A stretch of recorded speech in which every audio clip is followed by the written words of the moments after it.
नमस्कार दोस्तों, हमारा टॉपिक चल रहा है वैद्युतिक मापक यंत्र। वैद्युतिक मापक यंत्र में आज पढ़ेंगे हम एमीटर और वोल्टमीटर। एमीटर और वोल्टमीटर के बारे में पढ़ेंगे। एमीटर कहाँ पे उपयोग में लेते हैं और वोल्टमीटर कहाँ में उपयोग में लेते हैं, तो आज इसके बारे में डिटेल से डिस्कस करेंगे। सबसे पहले पढ़ेंगे एमीटर। एमीटर कहाँ पे उपयोग में लिए जाते हैं। एमीटर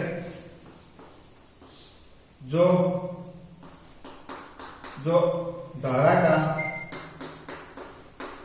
का मापन करने के लिए, जो विद्युत धारा का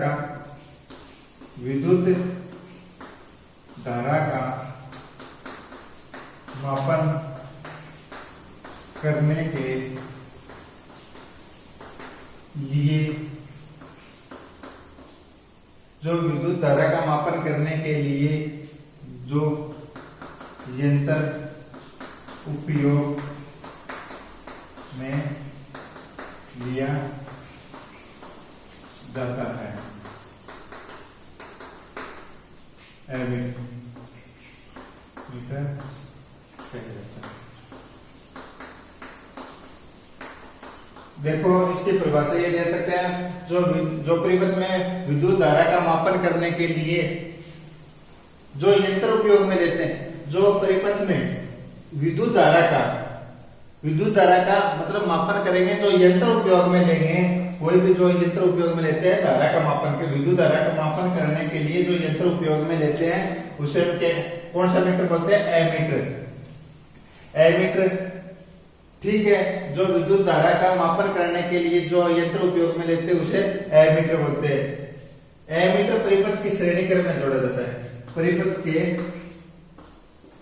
एमीटर परिपथ में श्रेणी क्रम में, कौन से क्रम में? श्रेणी क्रम में संयोजित। जो संयोजन होगा वो कौन से क्रम में होगा? श्रेणी क्रम में होगा। और इसका जो अगर आदर्श एमीटर है, अगर आदर्श एमीटर है, अगर आदर्श एमीटर है तो उसका प्रतिरोध होगा शून्य। प्रतिरोध शून्य।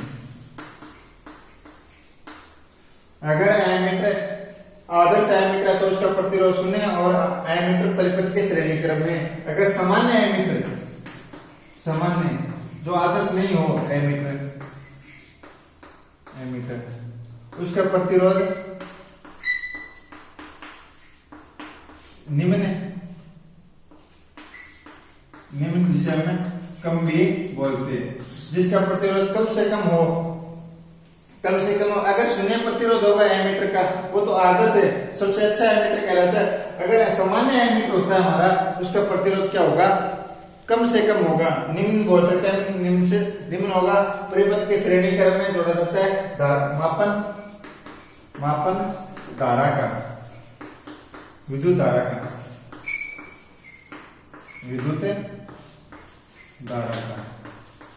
ठीक।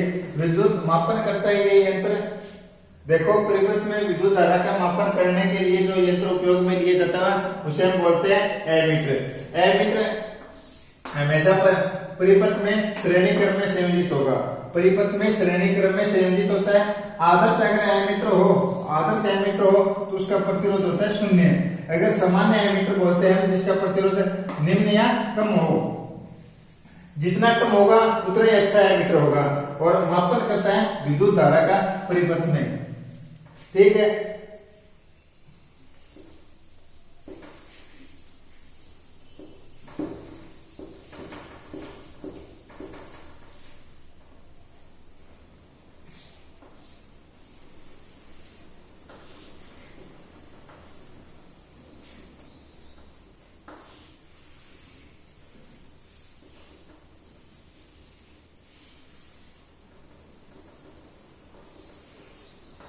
ये हमारा एमीटर है। ये कोई भी रेजिस्टेंस है, मतलब प्रतिरोध यहाँ पे लगा हुआ है। एमीटर प्लस ये माइनस, यहाँ पे कोई भी वोल्टेज है, कोई भी यहाँ पे वोल्टेज है, जो एमीटर दर्शाएगा यहाँ पे धारा का मापन यहाँ पे दर्शा देगा। ठीक है, ये परिपथ के कौन से क्रम में, श्रेणी क्रम में, इस प्रकार से यहाँ पे रेजिस्टेंस है। ठीक है, इसका ये डायग्राम होगा। अगर एक ध्यान और रखना है इस चीज का, अगर ये स्रोत में जोड़ा जाता है, स्रोत में एमीटर का प्रतिरोध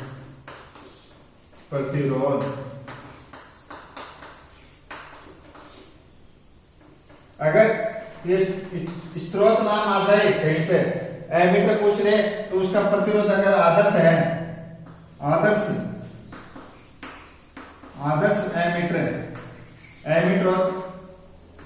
एमीटर तो उसका प्रतिरोध होगा अनंत। और सामान्य अगर हो,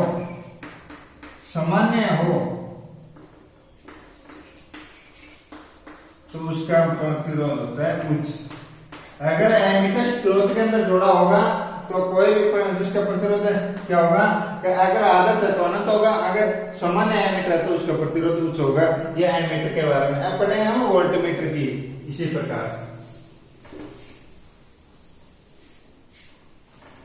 अब पढ़ेंगे वोल्टमीटर।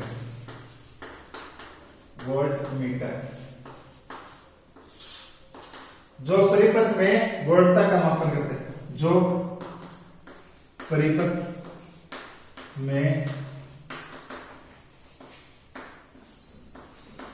वोल्टता, ईएमएफ भी बोल सकते हैं, वोल्टता का मापन करने वाला यंत्र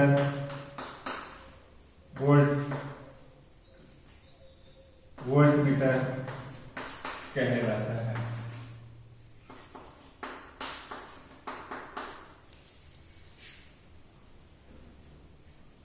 देखो, जो परिपथ के अंदर जो हमारे पास परिपथ होगा उसमें वोल्टता का मापन करेगा। वो क्या करेगा, वोल्टता का मापन करने वाला जो यंत्र होता है हमारे पास, कोई भी यंत्र होता है उसे वोल्टमीटर कहते हैं। कहते हैं जो परिपथ में वोल्टता का मापन करेगा वो उसे क्या बोलेंगे, हमें वोल्टमीटर। इसका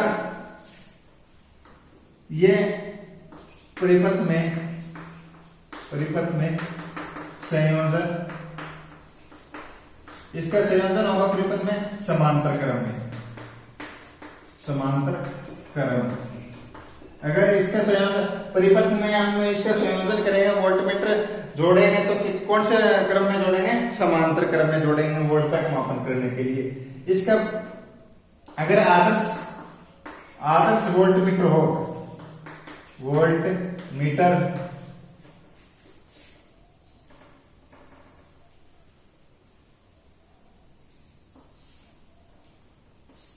अगर आदर्श वोल्टमीटर हो तो उसका प्रतिरोध क्या होगा, अनंत होगा। इनफाइनाइट भी बोल सकते हैं हम इसके ये सिंपल। अगर सामान्य एमीटर हो,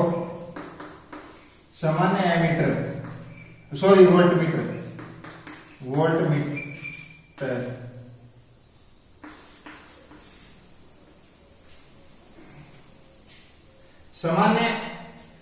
सामान्य वोल्टमीटर तो उसका प्रतिरोध क्या होगा, उच्च होगा।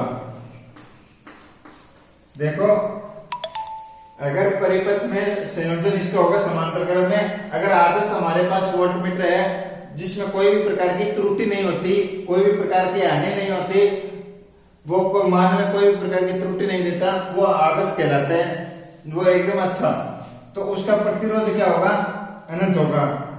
तो वो वोल्टता का शक्ति व्यय नहीं करेगा। अगर जिसके अंदर प्रतिरोध अनंत होगा तो वो क्या नहीं करेगा, वोल्टता का शक्ति व्यय नहीं करेगा कोई भी प्रकार से, जिसका प्रतिरोध होता है अनंत। अगर सामान्य एमीटर होता है हमारे पास जितने भी, उसका प्रतिरोध क्या होता है, उच्च प्रतिरोध। ये बात ध्यान में रखनी है, प्रतिरोध।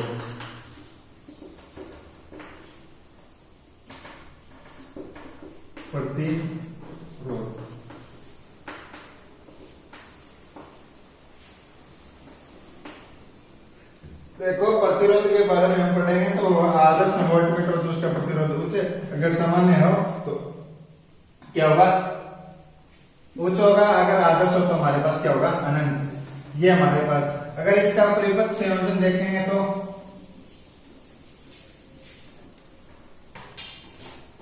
हमारे पास क्या है, ये कोई वोल्टता का स्रोत है,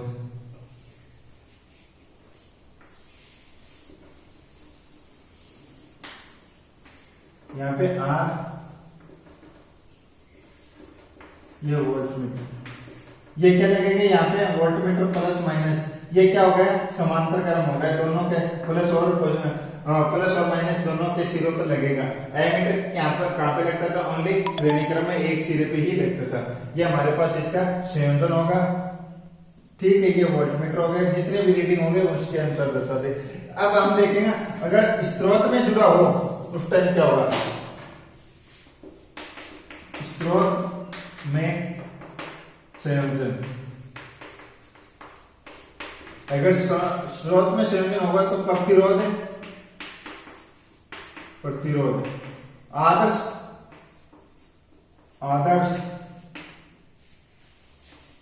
आदर्श वोल्टमीटर